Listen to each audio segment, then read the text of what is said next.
কদম, চাল আছে আর মাত্র 2 মুঠো। কাল সকালে কি রাঁধবি বলতো? এই হাঁড়িটার তলায় হাত দিলে শুকনো মাটি ওঠে। তো শ্বশুর বেঁচে থাকতে এই হাঁড়ি কোনোদিন খালি হয়নি। মানুষটা মরে গেল আর সাথে সাথে সংসারটাও মরল। মা, পুরনো কথা ভেবে পেটের খিদে কি কমে? ভাবছি কাল গিয়ে নদীর ধারে শাক পাতা তুলে আনবো। ওই ধারে হেলেঞ্চা শাক অনেক হয়েছে, তারপর আবার দেখা যাবে কি করা যায়। হেলেঞ্চা শাক? সেদিনও তুই গেছিলি, হাতে মহাজনের লোক তাড়া করেছিল না? বলেছিল ওই ধার তার জমি, শাক তুলতে দেবে না। পুরো গ্রামটা যেন তার বাপের সম্পত্তি, গরিবের একটু শাক তুলতেও মানা। পেটে যখন খিদে লাগে তখন মানা টানা কানে ঢোকে না। আমি ভোরবেলা যাব, কেউ দেখবে না, অন্ধকার থাকতে থাকতে তুলে চলে আসব। তুমি কোনো চিন্তা করো না, শুধু এই কয়েকটা দিন পার করতে পারলেই হলো। বর্ষা আসবে বলছিস? আকাশের দিকে তাকিয়ে দেখ, পশ্চিমে মেঘ জমেছে কালো হয়ে। তো শ্বশুর বলতো ওই রকম মেঘ দেখলে 3 দিনের মধ্যে বৃষ্টি নামে। তা নামুক, ভাঙা চালটা যে আর সহ্য করবে না বৃষ্টি, সেটাই আমার ভয়। মনে আছে মা, তুমি ছাতা ধরে বসেছিলে আর আমি হাঁড়ি পাতিল দিয়ে চালের ফুটো থেকে পড়া জল ধরছিলাম। কিন্তু কি করব বলো, চাল বদলানোর টাকা কোথায়? যাক, যেটুকু আছে সেটুকু নিয়েই থাকি।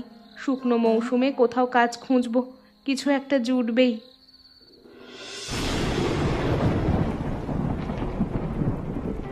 আজিজ, এবার বর্ষায় কত মন মাছ ধরা পড়বে বলে তোর আন্দাজ?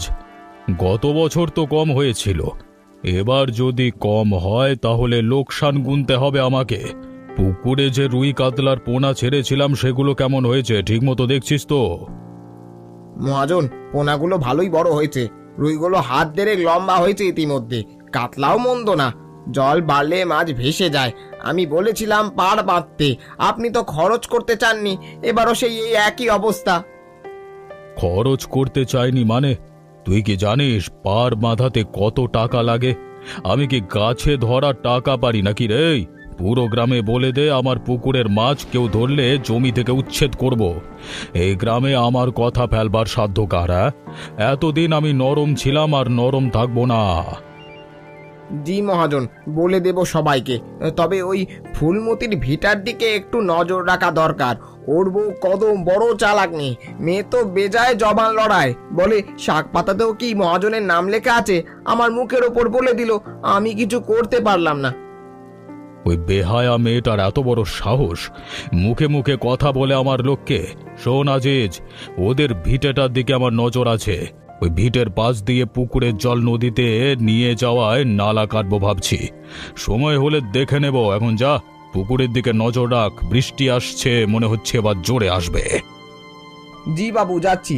পুকুরের পশ্চিম পাড়টা আগে দেখি, ওদিকটায় সবচেয়ে দুর্বল।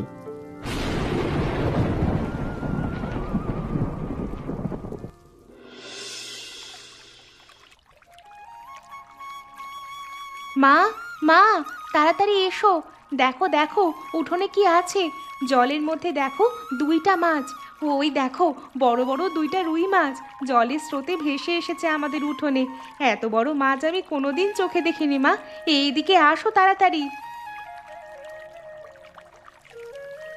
কি বলিস? মাছ কোথায়? আরে সত্যি তো, 2টা রুই এত বড়! এগুলো কোত্থেকে এলো রে? বন্যার জলে ভেসে এসেছে নিশ্চয়ই। ঈশ্বরের আশীর্বাদ, কতদিন পর মাছ দেখলাম। শেষ যে কবে মাছ খেয়েছিলাম মনেও নেই। ধর, তাড়াতাড়ি ধর, পালিয়ে যাবে আবার, হাত ছাড়া করিস না যেন। ধরেছি মা, ধরেছি, দুটোই ধরেছি। কি পিচ্ছিল রে, হাত থেকে পিছলে যাচ্ছিল, কোনো মতে আঁকড়ে ধরলাম। মা, এগুলো তো অনেক বড়, একটা রাঁধলেই আমাদের দুজনে 4-5 দিন চলবে। অন্যটা কি করব বলো? রেখে দেব? জ্যান্ত আছে তো, মাটির পাত্রে জল দিয়ে রাখি, পরে কাজে লাগবে। একসাথে দুটো খেয়ে ফেলা বোকামি হবে। হ্যাঁ রে, একটা রাখ, জ্যান্ত থাকলে রেখে দে মাটির কোলে জল ভরে। কে জানে কবে আবার মাছ পাবো। হ্যাঁ, একটা আজ রাঁধি, কতদিন পর ভাত মাছ খাবো। যা যা, চুলো ধরা, ভেজা লাকড়ি হলেও কিছু একটা জ্বালা, আজ রান্না হবে ঘরে। মা, একটু আসতে বলো, রাবেয়া মাসির কান বড় লম্বা, মাছের গন্ধ পেলেই গ্রামময় রটিয়ে দেবে। তারপর মহাজনের কানে গেলে আর রক্ষে নেই আমাদের। চুপচাপ রাঁধি, চুপচাপ খাই। ঠিক বলেছিস, ওই মেয়ে ছেলে পরের খবর নিতে সবচেয়ে পটু। চল ভেতরে চল, দরজা বন্ধ করে রাঁধ।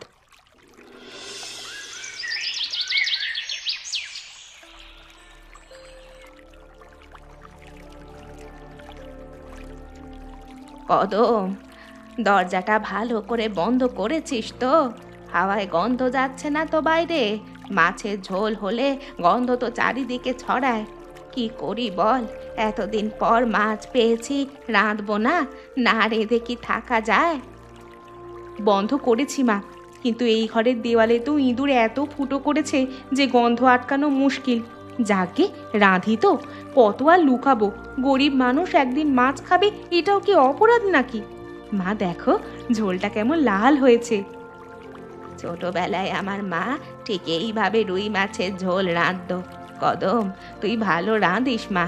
ছেলেটা চলে গেল কাজের খোঁজে শহরে, আর খবর নেই। 2 বছর হলো, একটা চিঠিও নেই, একটা খবরও নেই। তুই আমাকে ছাড়লি না, এটা তো কম কথা নয় রে। অন্য কোনো বউ হলে কবেই বাপের বাড়ি চলে যেত। মা, তুমি আমার মায়ের মতো, তোমাকে ছেড়ে কোথায় যাব বলো? আমার তো নিজের কোনো মা নেই, তুমিই আমার মা। চলো ভাত বেড়ে দিই, আজ পেট ভরে খাও, কাল কি হবে কাল দেখা যাবে। আজিস ভাই, একটু দাঁড়াও দাঁড়াও, একটা কথা আছে তোমার সাথে, খুব জরুরি কথা। মহাজনের কানে কথাটা দিতে হবে। আমি নিজে গিয়ে বলতে পারি না, মেয়ে মানুষ তো, লোকে কথা বলবে, তুমি একটু বলে দাও তাকে। কি কথা রাবেয়া, তাড়াতাড়ি বলো। আমার পুকুর পাড়ের দিকে যেতে হবে, বৃষ্টিতে পাড় ভেঙেছে কিনা দেখতে হবে। মহাজন বকবে নইলে আমার ঘাড়ে পড়বে সব দোষ। সেই পাড়ের কথাই বলতে চাইছি। পাড় ভেঙেছে নিশ্চয়ই, কারণ ফুলমতির বউ কদম আজ মাছ রেঁধেছে। আমি নিজের নাকে গন্ধ পেয়েছি, আর দেওয়ালের ফাটল দিয়ে দেখেছি বড় বড় রুই মাছ কাটছে। এত বড় মাছ ওরা কিনবে কোত্থেকে? সত্যি বলছো? রুই মাছ বড় বড়? তাহলে তো মহাজনের পুকুরেরই মাছ। ওই পুকুরে রুই ছাড়া আর কোনো মাছ নেই এত বড়। আচ্ছা রাবেয়া, তুমি ভালো কাজ করেছো। মহাজনকে বলছি এক্ষুনি, তিনি ওদের ছাড়বেন না। তুমি চুপ থাকো, তোমার নাম বলবো না। হ্যাঁ, আমার নাম আবার বলো না যেন, কিন্তু মহাজনকে বলো ভালো করে। ওই মেয়ে কদম বড় বেশি বাড়াবাড়ি করে। গরিব হয়ে মাছ খাবে, এটা কি মানায়? আমরাও তো গরিব, আমরা কি মাছ খাই? পরের মাছ চুরি করে খাওয়া কি ঠিক? ঠিক বলেছো, চলো আমি মহাজনকে গিয়ে বলি। তুমি ঘরে থাকো, বাইরে বেরিও না, কেউ যেন না জানে তুমি খবর দিয়েছো।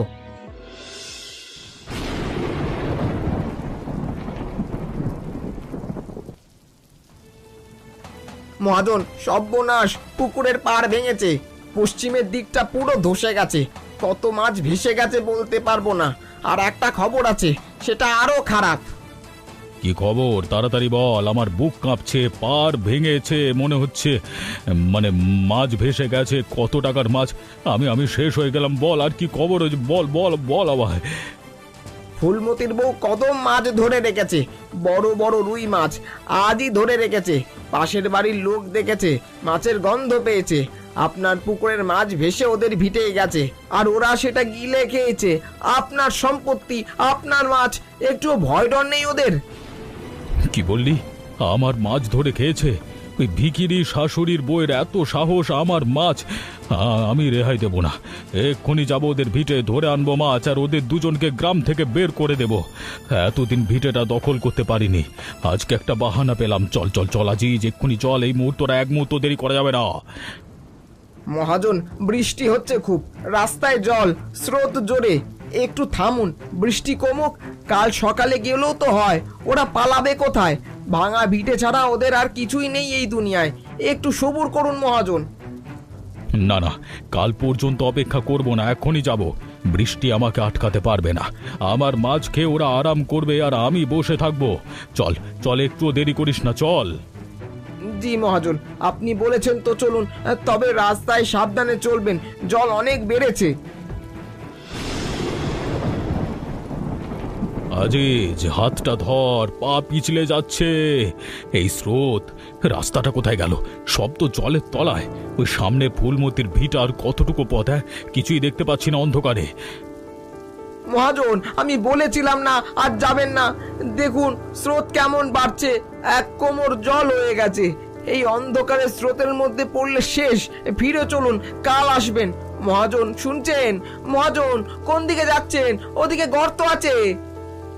আজিজ, আজিজ, পা সরে গেছে, ধর আমাকে, স্রোত টানছে। আজিজ, হাতটা দে, হাত ধরে কিছু করতে পারছি না।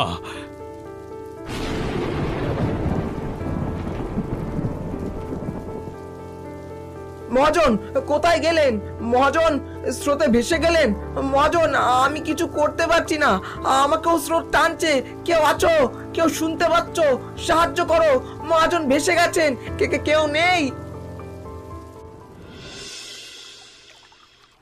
কদম, মাছটা কেমন আছে? জ্যান্ত আছে তো? রাতে এত বৃষ্টি হলো, ভেবেছিলাম কোলটা ভেসে যাবে, কিন্তু দেখি জায়গায় আছে। সারা রাত ঘুম হয়নি আমার মাছটার চিন্তায়। মা, মাছটা জ্যান্ত আছে, একদম ফুরফুরে, জলে ঘুরছে। আর মা দেখো, মাছটার পেটে ডিম আছে। গতকাল থেকে দেখছি পেটটা কেমন ভারী। যদি ডিম ফোটাতে পারি তাহলে অনেক পোনা হবে। সেই পোনা বড় হলে আমাদের আর খাবারের অভাব হবে না কোনোদিন। মা, বুঝতে পারছো কথাটা? তুই তো বুদ্ধিমতী মেয়ে রে কদম, কিন্তু মাছের ডিম ফোটাবে কিভাবে? পুকুর কই আমাদের? ওই যে উঠোনের পাশে গর্তটা আছে, বর্ষার জলে ভরে গেছে, ওইখানে রাখবি। কিন্তু বর্ষা গেলে তো শুকিয়ে যাবে, তখন কি হবে? না মা, আমি গর্তটাকে আরো গভীর করে খুঁড়বো, পাড় বেঁধে দেব মাটি দিয়ে, ছোট্ট একটা পুকুর বানাবো। পোনা বড় হলে বিক্রি করব। মা, আমাদের ভাগ্য বদলাবে। আমি জানি এই মাছটা ওপরওয়ালাই পাঠিয়েছেন আমাদের জন্য। তোর মুখে ফুল চন্দন পড়ুক মা, ওপরওয়ালা যেন তোর কথা কবুল করেন। তোর হাতে বরকত আছে রে কদম, আমি জানি। চলো, আজ বাকি চালটুকু দিয়ে ফ্যান রাঁধি, কাল থেকে কাজে নামবো।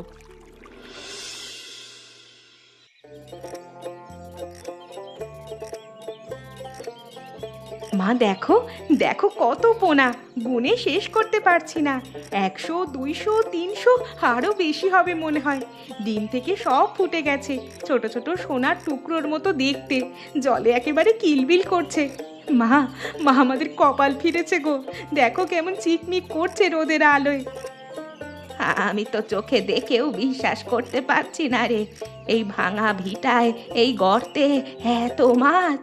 কদম, কদম, তুই জাদু জানিস নাকি রে? কিভাবে করলি এসব? তোর পরিশ্রম ওপরওয়ালা দেখেছেন মা। জাদু না মা, পরিশ্রম আর একটু বুদ্ধি। আমি নদীর ধার থেকে শ্যাওলা এনে দিতাম মাছেদের খেতে, আর পুকুরের জল যাতে পরিষ্কার থাকে সেদিকে নজর রাখতাম। এখন এই পোনাগুলো বড় হোক, তারপর দেখো কি করি। কিন্তু মা, ভয়ও হয় আমার। হাতেম মহাজনের কথা বলিস না, সেদিনের বন্যায় শুনেছি স্রোতে ভেসে গেছে। জানি না বাঁচলো কি মরলো, কিন্তু ফিরে এসে যদি বলে এই মাছ তার পুকুরের, তখন কি করবি? ফিরলে দেখা যাবে মা, আমি তো চুরি করিনি। বন্যার জল নিজে ভাসিয়ে এনেছে মাছ আমার উঠোনে, সেটা কি আমার দোষ? ওপরওয়ালা যা দিয়েছেন সেটা নিয়ে কেউ প্রশ্ন তুললে ওপরওয়ালাই জবাব দেবেন। আমি ভয় পাই না মা।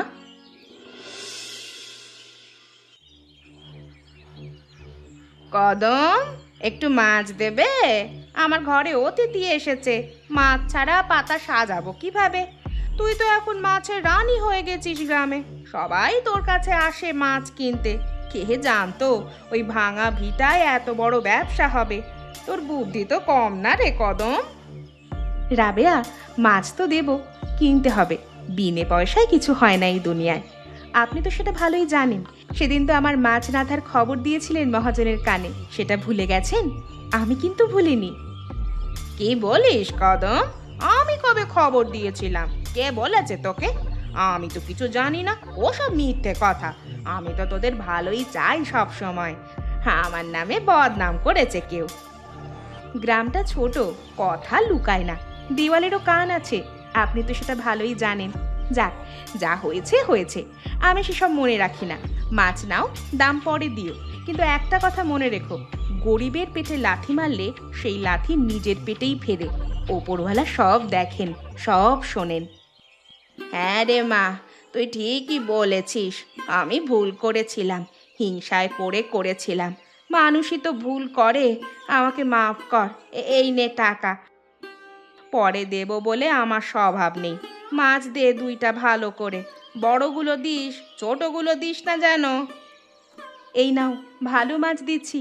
আর আসবেন, আমার মাছের অভাব নেই, শুধু মানুষের সাথে মানুষের মতো ব্যবহার করবেন, এইটুকুই চাই।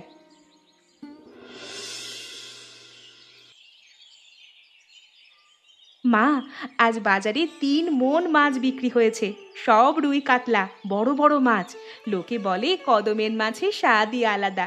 আশেপাশে 3-4 গ্রাম থেকে লোক আসে কিনতে। মা, আমরা এখন গরিব নেই আর। এই নতুন ঘর দেখো, টিনের চাল, বৃষ্টি পড়লে আর মাথায় জল পড়বে না তোমার। সেই ছাতা ধরে বসে থাকার রাত আর আসবে না মা। কদম, আমি স্বপ্ন দেখছি না তো? এই যে বারান্দায় বসে আছি, পায়ের নিচে পাকা মেঝে, মাথার ওপর শক্ত চাল, এটা কি সত্যি? মাঝে মাঝে মনে হয় ঘুম থেকে উঠলে দেখব সেই ভাঙা ভিটা, সেই ফুটো চাল, সেই খালি হাঁড়ি। কদম, কদম, তুই আমার জীবন বদলে দিয়েছিস। একটা মাছ থেকে এত কিছু, কে বিশ্বাস করবে? মা, আমি কিচ্ছু বদলাইনি, ওপরওয়ালা বদলিয়েছেন। সেই বর্ষায় 2টো মাছ ভেসে এসেছিল, আমি যদি দুটোই খেয়ে ফেলতাম তাহলে আজ কিছুই হতো না। একটা রেখেছিলাম, সেই একটা থেকে আজ 1000 মাছ। ধৈর্য আর পরিশ্রমে সব হয় মা। আর একটু ভরসা থাকলে ওপরওয়ালাই পথ দেখান। আমি ওপরওয়ালার কাছে প্রতিদিন শুকরিয়া আদায় করি মা। আর একটা কথা, গরিবের দিনের কথা যেন আমরা কোনো দিন না ভুলি। কেউ এসে সাহায্য চাইলে ফেরাবো না। আমরা যখন না খেয়েছিলাম তখন কেউ এগিয়ে আসেনি, আমরা অন্যের সাথে সেটা করব না। কোনো দিন না মা, গরিবের কষ্ট যে বুঝেছে সে কোনো দিন অন্যকে কষ্ট দিতে পারে না। মা, মা এদিকে এসো তো, দেখো কে এসেছে, তাড়াতাড়ি আসো।